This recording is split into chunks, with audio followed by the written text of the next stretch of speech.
Some houses are abandoned, some are forgotten, and some are avoided. In the quiet woods of Virginia, there stood a home no one dared to live in for long. Families moved in full of hope and vanished without a trace. No screams, no bodies, no explanations.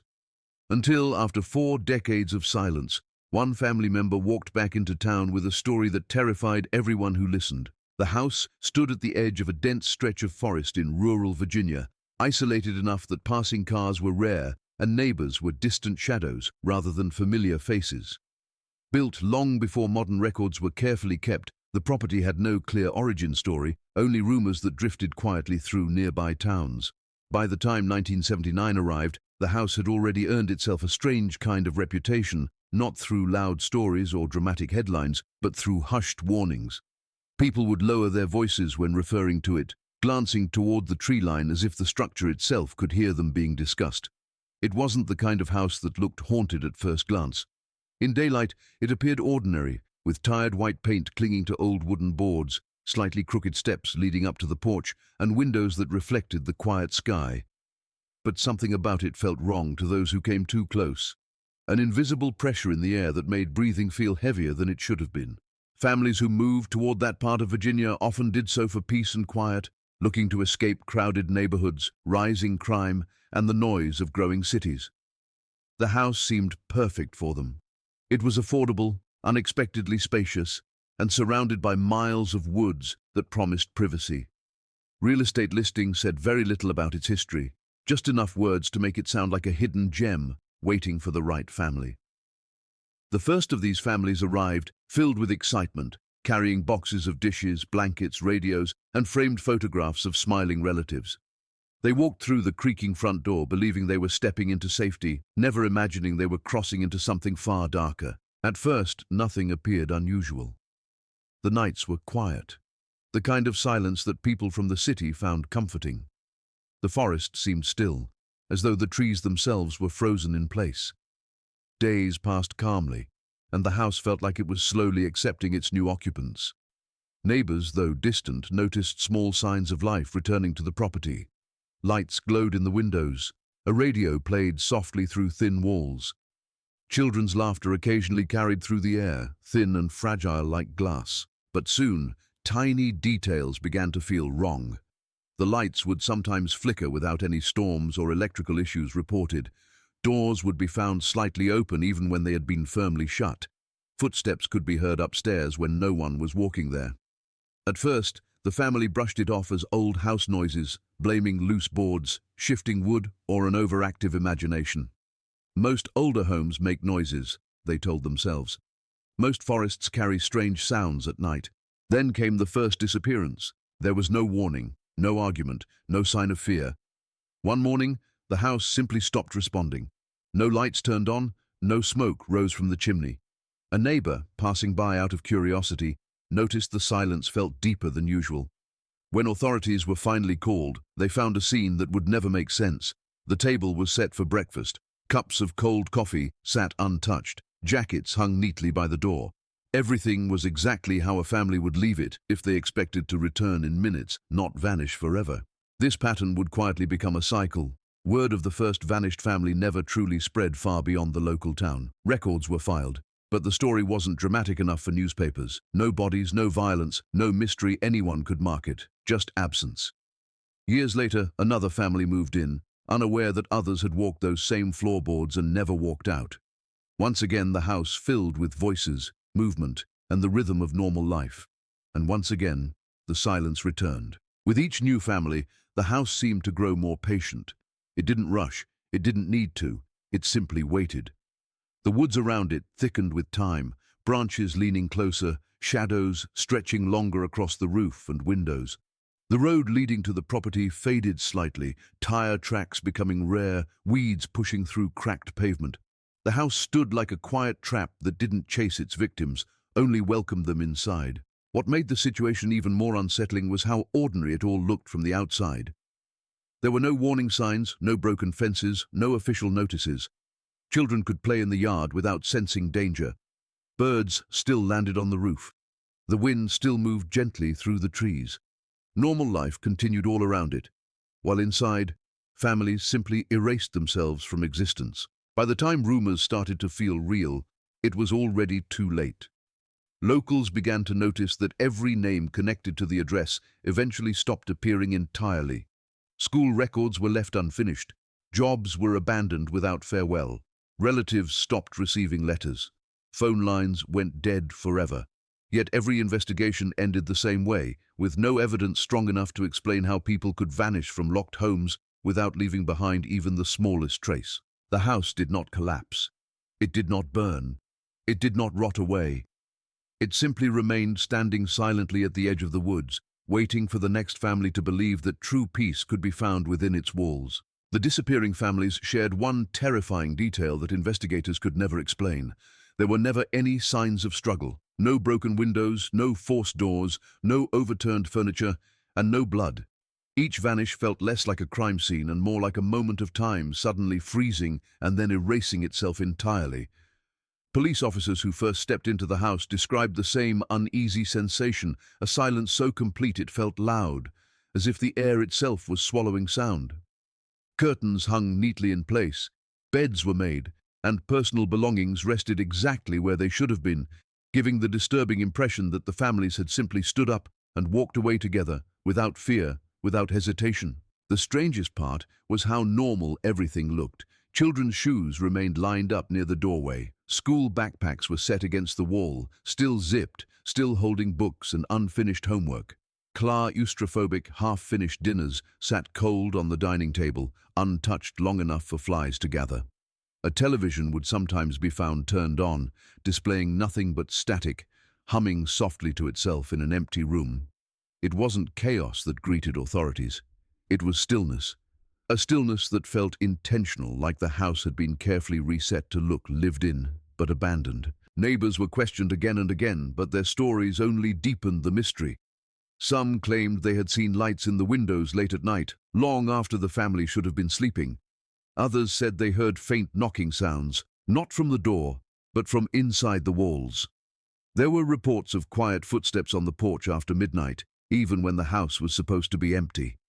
Yet no one had witnessed anything violent. No screams, no calls for help, no rushed movements that would suggest danger. It was as though whatever was happening inside the house didn't involve fear at all, which somehow made it much worse. Investigators searched every inch of the property looking for hidden basements, crawl spaces, or secret passageways. Floorboards were lifted, walls were tapped and measured, closets were emptied. The attic was opened and inspected with flashlights that barely cut through the dust and darkness. Still, nothing explained how entire families could disappear without leaving behind even a single footprint of chaos. Footprints in the soil outside the house led only inwards, never outwards, as if the ground itself had swallowed their exit. Psychologists were even brought in to study the phenomenon. One theory suggested mass mental breakdowns, claiming families could have fled together in a kind of shared panic or delusion. But this theory collapsed under reality. Even in panic, people leave mess behind. They knock things over, they grab belongings, they break doors and windows trying to escape faster. None of those signs existed. Everything remained intact, frozen in the calmness of ordinary life. Some officers started to confess privately that they felt watched while inside. They said the temperature seemed cooler in certain rooms, no matter the time of year. They described hearing their own names whispered faintly from empty hallways. Officially, none of this was written into reports. Unofficially, it changed how willing they were to spend time in the house. Inspections became shorter. Visits were done in pairs.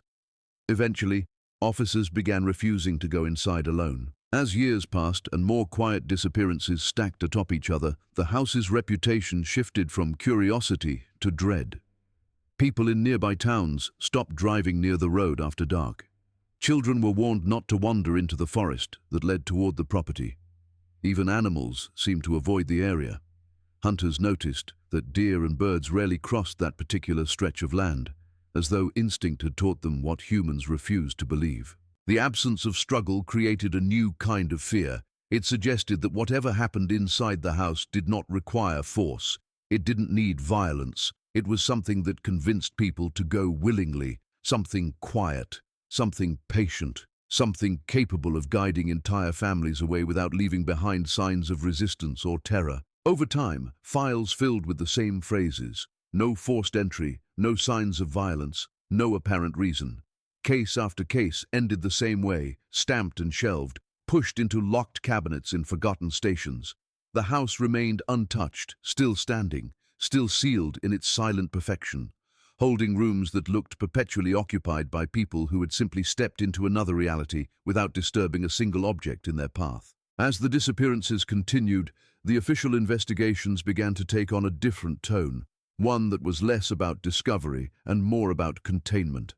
At first, the police treated the cases as missing persons reports, following standard procedure, interviewing neighbors, scanning nearby forests, and checking hospital and motel records. But as the pattern repeated itself again and again, something shifted behind closed doors. Files became marked with unfamiliar codes. Reports were stamped with restricted notices. The house stopped being treated as a simple crime scene and started being handled like a liability that authorities wanted to quietly forget. There were officers who tried to take the matter seriously, who believed that if enough pressure was applied, the truth would come to the surface.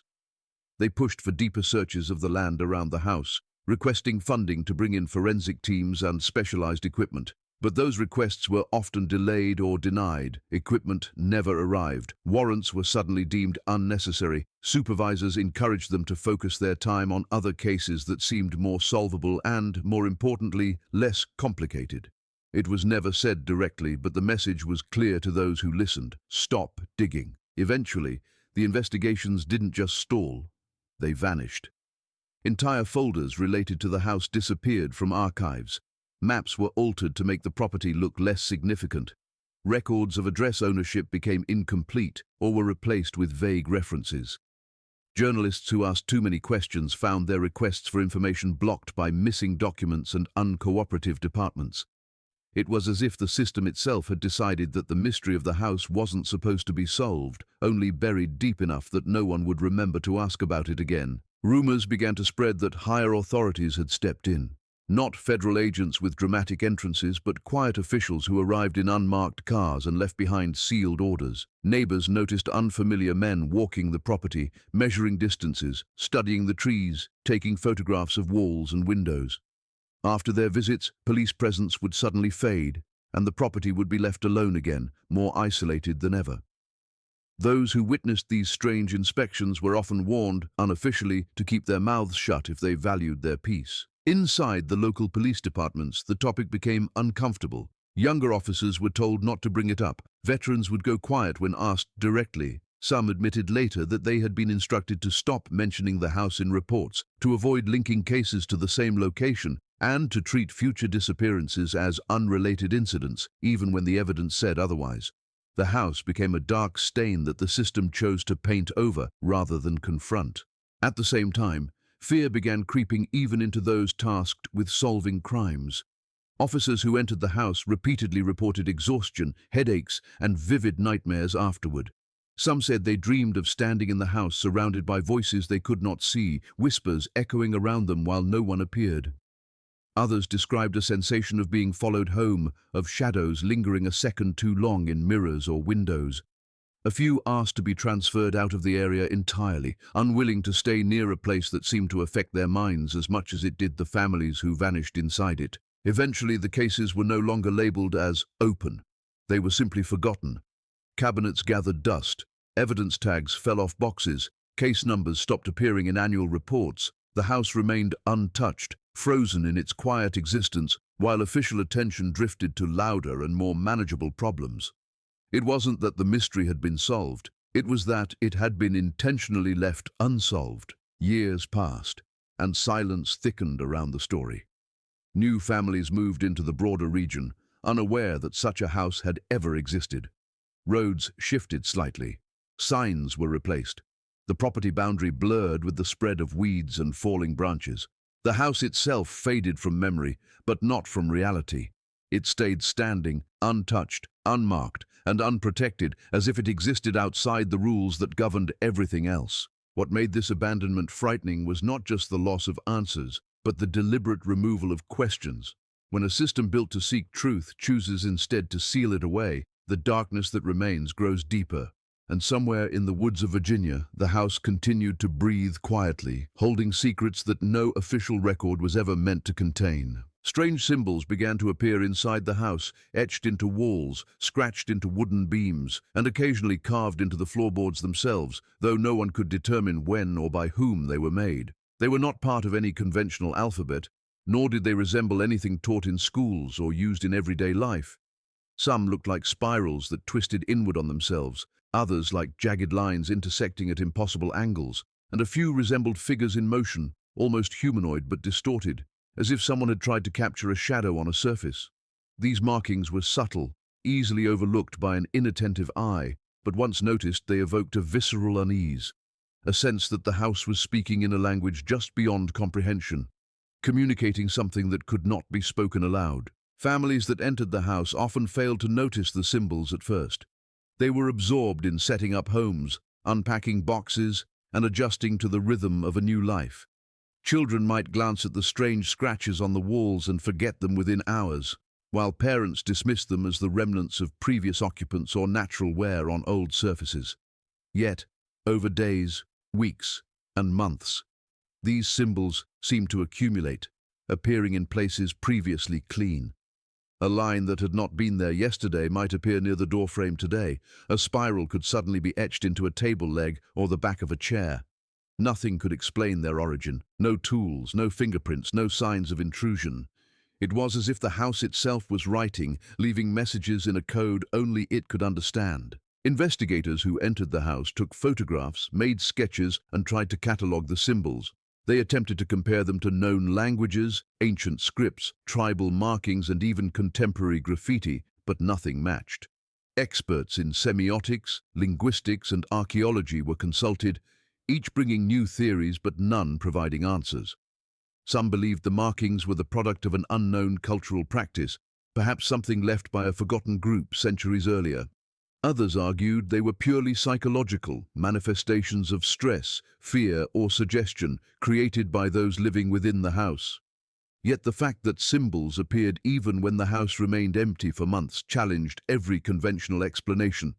The markings did not require occupants to emerge. Over time, patterns began to emerge, though subtle and frustratingly inconsistent. Certain symbols tended to appear near entrances and exits, others near the windows, and a few clustered around fireplaces or other points of focus within the rooms.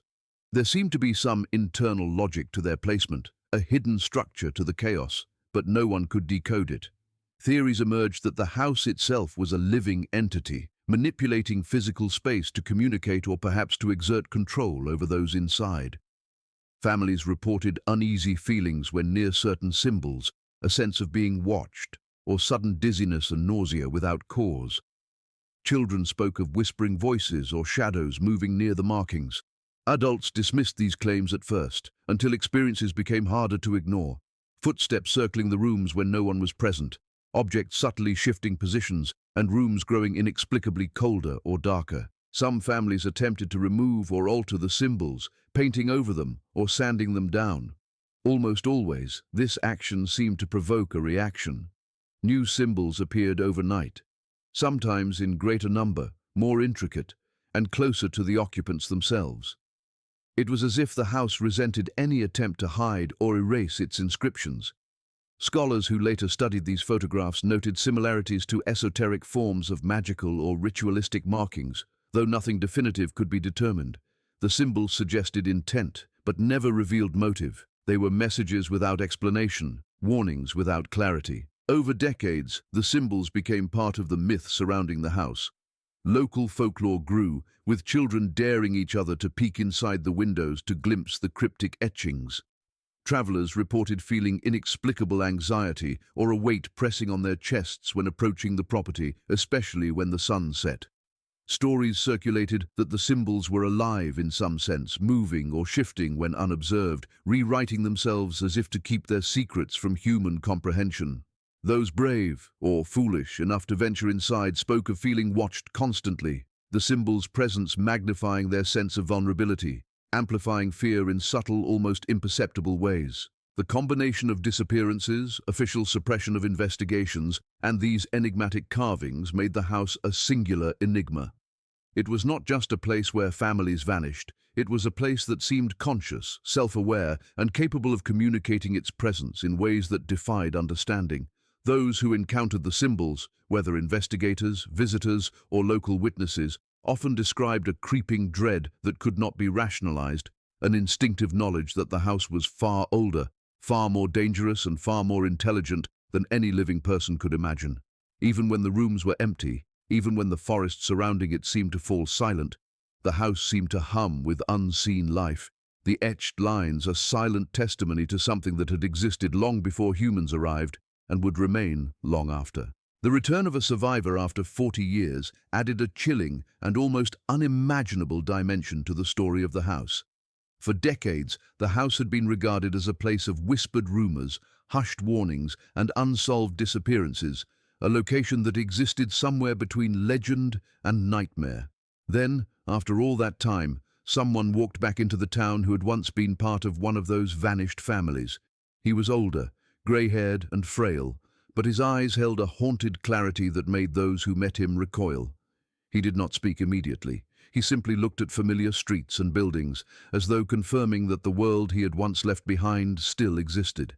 Then he began to tell the story that no one had dared imagine, a tale that blurred the line between reality and something far darker. He described the house not as a structure of wood and paint, but as a living presence that seemed to breathe and move in subtle, imperceptible ways.